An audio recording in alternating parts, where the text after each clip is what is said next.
जो कर्मयोगी होते हैं वो आसक्ति छोड़कर कर्म की सफलता और विफलता में समबुद्धि से काम लेकर योग द्वारा परमात्मा पर आस्था रखकर कर्म करते हैं। इसे ही समत्र योगा कहते हैं।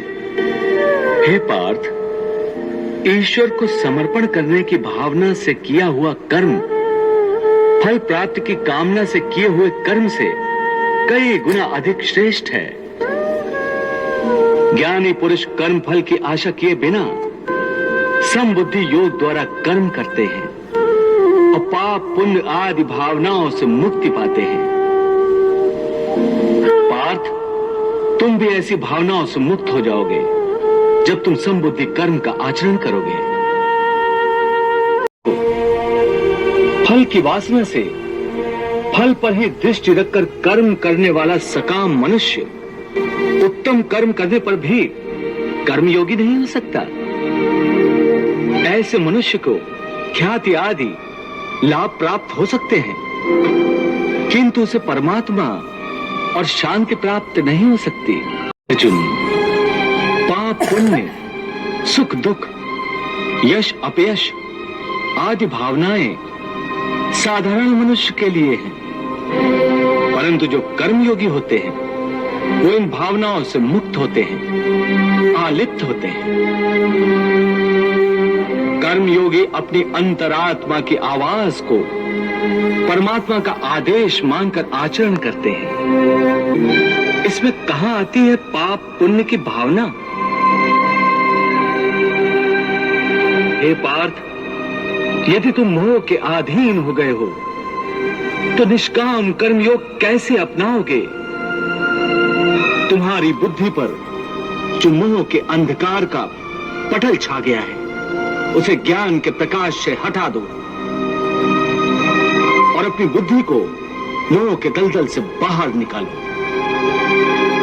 हे पार्थ, बुद्धि का अज्ञान होता है और इसी अज्ञान के कारण मनुष्य भौतिक आकर्षण में फंस जाता है।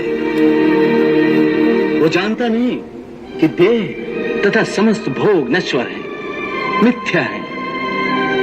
जब मनुष्य सत और असत अथवा नित्य और अनित्य का भेद जान जाता है तब वो निरासक्त हो जाता है। उसे किसी भी चीज का आकर्षण नहीं रह जाता।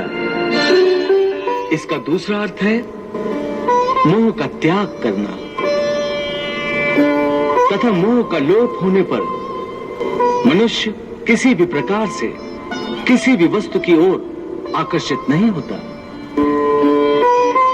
हे पार्थ, यथार्थ ज्ञान की प्राप्ति होने के बाद मोह का त्याग होता है। आत्मिक योग बल में वृद्धि हो जाती है।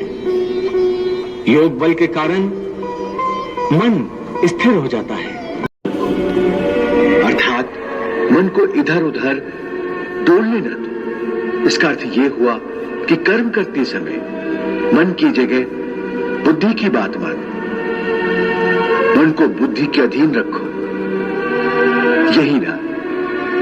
नहीं अर्जुन, केवल बुद्धि पर भरोसा करने में भी खतरा है। इसलिए कि विनाश काल आने पर तो मनुष्य की बुद्धि भी भ्रष्ट हो जाती है। अर्थात जब विपरीत समय आता है तो मनुष्य की अपनी बुद्धि ही उसे गलत रास्ते पर ले जाती है। हे मधुसूदन, मनुष्य न तो अपने मन की इच्छा अनुसार कर्म करे, न ही बुद्धि की सलाह माने, तो फिर मनुष्य बेचारा करे तो क्या करे? ऐसी स्थिति में अपनी प्रवृत्ति